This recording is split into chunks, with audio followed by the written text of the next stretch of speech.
కార్మిక సోదరుల ఆ ముందు మాట్లాడిన భక్తులు అనే సంస్థలు ముందుంచారు. మనం గత 1285 రోజులు పైగా స్టీల్ ప్లాంట్ పరిరక్షణ కోసం మనం పోరాటం అన్నది సాగిస్తూ ఉన్నాం. మన ఈ పోరాటం ఇప్పుడు మన చివరి దశకి ఈరోజు మన పోరాటం అన్నది పరిష్కరిస్తుంది. ఈ చివరి దశలో మనకి విజయం లేదంటే వీరస్వప్నమా అన్నది మనం తెలుసుకోవాల్సిన సమయం అన్నది ఆసన్నమైంది. ఈ టైంలో మనం అందరం కూడా ఐక్యంగా ముందుకెళ్ళి పోరాడితే మన ప్లాంట్ ఇప్పుడున్న పరిస్థితి నుంచి బయటపడడానికి అవకాశాలు ఉన్నాయని చెప్పి ఇప్పుడున్న రాజకీయ పరిస్థితులు అన్నది మనకి అర్థమవుతూ ఉన్నాయి. కాబట్టి ఈ పరిస్థితుల్లో మనం మరింత ఐక్యత అన్నది ప్రదర్శించాల్సిన అవసరం అన్నది ఉంది. నా ముందు మాట్లాడిన వక్తలు చెప్పినట్టు ఈరోజు ఏదైతే కేంద్రంలో ఉన్న ప్రభుత్వం గతంలో లాగా సింగిల్గా నిర్ణయాలు చేయగలిగే పరిస్థితి అన్నది లేదో, గతంలో సింగిల్గా గవర్నమెంట్ ఫామ్ చేసిన పరిస్థితి అన్నది ఉంది. ఈరోజు వాళ్ళు ఏదైతే సంకీర్ణ ప్రభుత్వం అనేక పార్టీల మీద ఆధారపడి ఈరోజు వాళ్ళు అధికారంలో ఉన్న పరిస్థితి ప్రస్తుతం ఉంది. కాబట్టి ఈ టైంలోనే మనం వాళ్ళ మీద ఒత్తిడి తీసుకొచ్చి మన ప్లాంట్ని ప్రైవేటీకరణ పక్కకి తీసుకెళ్లాల్సిన బాధ్యత మన మీద అందరి మీద ఉంది. కాబట్టి 1285 రోజుల్లో ఏదైతే పోరాటం చేశామో అది ఒక దశ. ఇక్కడి నుంచి మనం చేయబోయే పోరాటం మరొక దశ అన్నది మనందరం కూడా అర్థం చేసుకుని ముందుకెళ్లాల్సిన అవసరం అన్నది ఉంది.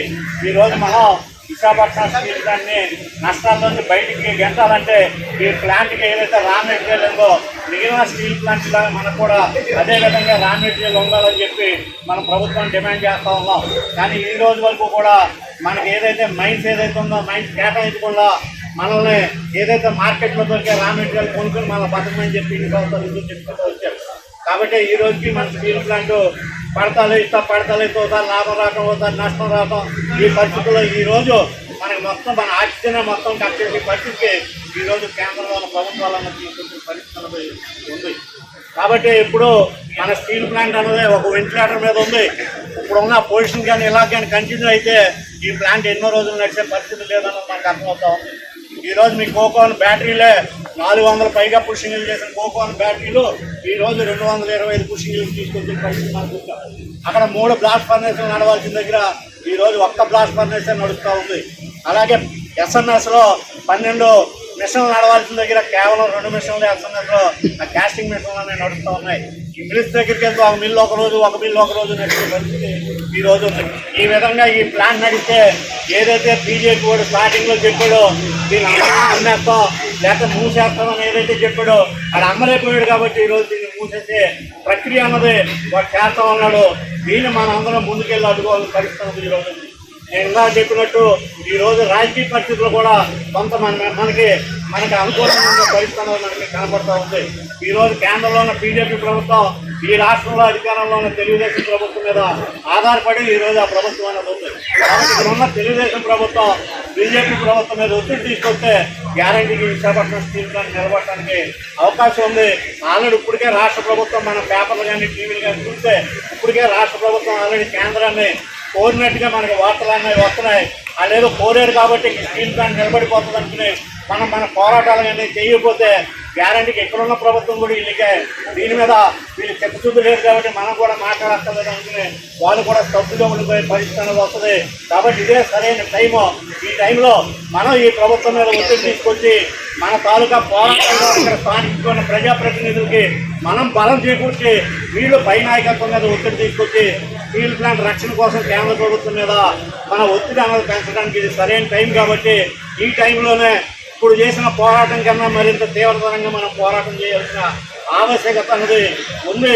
మనది ఏదైతే సమస్య ఉందో ఈరోజు విశాఖపట్నం స్టీల్ ప్లాంట్కి ఇక్కడ ఉన్న సీఎండి ఆ పైన ప్రభుత్వానికి వీరభక్తుల్లా పనిచేసే పరిస్థితులు మనం చూస్తున్నాం. ఈ సీఎండి ఎక్కడ కూడా స్టీల్ ప్లాంట్లో గతంలో పనిచేసిన అనుభవం లేదు. వీరికి ఉన్న అనుభవం ఏంటంటే ఏ ప్లాంట్ వెళ్ళినా ఆ ప్లాంట్ని మూసేయడమో లేకపోతే దాన్ని తీసుకెళ్ళి ఇంకో దగ్గర కలిపేయడమో తప్పితే ఎక్కడ కూడా ఏ స్టీల్ ప్లాంట్లో కూడా పనిచేసిన అనుభవం సీఎండీకి లేదు. అలాంటి వాడిని మన దగ్గరికి తీసుకొచ్చి సీఎండీ కింద పెట్టారంటేనే ఈ స్టీల్ ప్లాంట్ నాశనం చేయడంలో భాగంగానే ఈరోజు కేంద్రంలోని ప్రభుత్వం ఈ సీఎండీ మన దగ్గర పెట్టారు.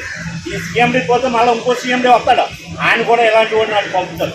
కాబట్టి ప్రభుత్వం తాలూకు ఆలోచనలో మార్పు వస్తేనే ఈ ప్లాంట్ని నడపగలిగిన యాజమాన్యం అనేది ఇక్కడ ఉండే పరిస్థితి అనేది వస్తుంది. ఆ విధమైన మార్పు తీసుకురావడానికి మనం ప్రయత్నం చేయాలా. ఈ రోజు ఇక్కడ అక్కడున్న కేంద్రంలో ఉన్న బీజేపీ ప్రభుత్వం మాకు డబ్బులు కావాలన్నా బాబు, మా ప్లాంట్ నడపడానికి మేము అప్పులు తెచ్చుకుంటాం, నువ్వేం మాకు పైసా ఇవ్వక మేము అప్పులు తెచ్చుకుని మేము వడ్డీలు కట్టుకుని మేమే అప్పులు తెచ్చుకుంటాం, నువ్వు పర్మిషన్ ఇవ్వరా బాబు అంటే ఈరోజు ఆడు మెయిన్ మేషాలు లెక్కించే పరిస్థితి ఉంది. ఈరోజు మనం అప్పులు ఇప్పించరా బాబు అంటే ఆడేం చెప్తున్నాడు, 2000 మంది పర్మనెంట్ ఎంప్లాయీస్ని తగ్గించేయండి, 5000 మంది కాంట్రాక్ట్ వర్కర్లు తగ్గించేయండి, పర్మనెంట్ ఎంప్లాయీస్కి జీతాలు తగ్గించేయండి, కాంట్రాక్ట్ వర్కర్లకు జీతాలు తగ్గించేయండి, ఫైనల్ చేయండి, ఇలాంటి కథలన్నీ కూడా వాడు చెప్తున్నాడు. దాన్ని అమలు చేయడానికి ఇక్కడ ఉన్న సీఎండీ ఇవన్నీ మేము అమలు చేస్తామని చెప్పి వాడికి లెటర్ పంపించే పరిస్థితి ఉంది.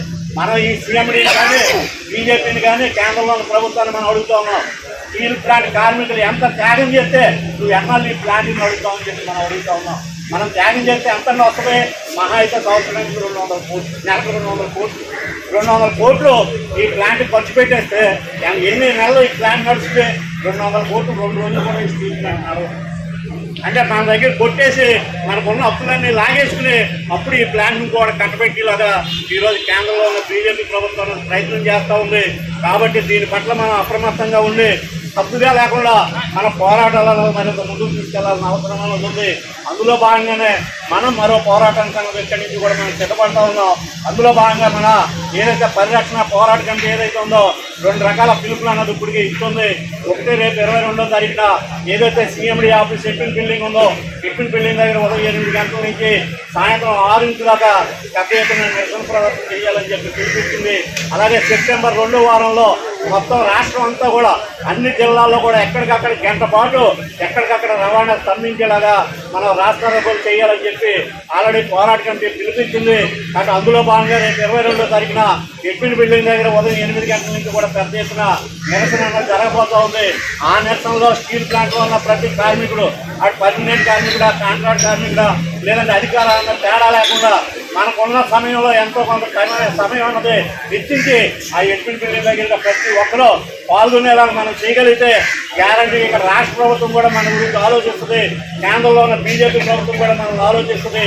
లేదంటే మాత్రం ఈ ప్లాంట్ని మన నోట్ అంటేనే దీన్ని ఎవరు ప్రైవేట్ రోడ్కి ఇచ్చారా బాబు అని తెప్పించే పని అన్నది ఈరోజు కేంద్రంలో ఉన్న బీజేపీ ప్రభుత్వం ప్రయత్నం చేస్తుంది. దాన్ని తిప్పుకొట్టాల్సిన అవసరం అనేది ఉంది. కాబట్టి మీరందరూ కూడా ఐక్యంగా ఇప్పుడు వరకు యూనియన్లు, ఆ యూనియన్, ఈ యూనియన్ అని కాకుండా యూనియన్లకు అతీతంగా మొత్తం మన ప్లాంట్లో ఉన్న కార్మిక వర్గంతో కూడా ఐక్యమయ్యి ఈ 2 కార్యక్రమాల్లో కూడా మీరందరూ పెద్ద ఎత్తున పాల్గొనాలని చెప్పి ప్రధానంగా 22వ తారీఖున ధర్నాలో మీరు అవకాశం ఉంటే సెలవు పెట్టండి, లేదంటే మీరు షిఫ్ట్ చేసుకోండి, అవకాశం ఉంటే పర్మిషన్ తీసుకోండి. కనీసం ప్రతి ఒక్కళ్ళు కూడా గంట నుంచి 2 గంటల పాటు ఎప్పిన్ బిల్డింగ్ దగ్గర పాల్గొనేలాగా మీరందరూ కూడా ప్రయత్నం చేయాలని చెప్పి మీ అందరికీ విజ్ఞప్తి చేస్తూ ఉన్నాం. ఈ పోరాటాన్ని జయప్రదం చేయడం ద్వారా మన ప్రభుత్వాల ద్వారా మెల్ల ఉంచి మన ప్లాంట్ని మనం కాపాడుకోవాలా. మనం యాజమాన్యాన్ని డిమాండ్ చేస్తూ ఉన్నాం. జీతాలు ఏవైతే ఉన్నాయో అది పర్మనెంట్ కార్మికుడైనా, కాంట్రాక్ట్ కార్మికుడైనా జీతాలు టైంకి రాకపోతే ఈ ప్లాంట్ ముందుకు నడిచే పరిస్థితి లేదు, ఎవడో పని చేయగలిగే పరిస్థితి లేదు. కాబట్టి టైంకి జీతాలు ఇచ్చే పని అన్నది స్టీల్ ప్లాంట్ యాజమాన్యం ఉన్నది చేయాలా. అలాగే మనకు అవసరమైన రా మెటీరియల్ ఏదైతే ఉందో, రా మెటీరియల్ మనకి వచ్చేలాగా అవసరమైన ఆర్థిక సాయం ఏదైతే ఉందో ఆర్థిక సాయం చేయాలని చెప్పి మన ప్రభుత్వాన్ని డిమాండ్ చేస్తున్నాం.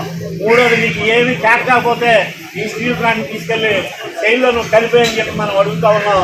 ఈ 3 డిమాండ్లు కూడా ఇప్పటివరకు కూడా ఎక్కడ ప్రభుత్వం ముందుకు తీసుకెళ్లే పరిస్థితి అన్నది లేదు.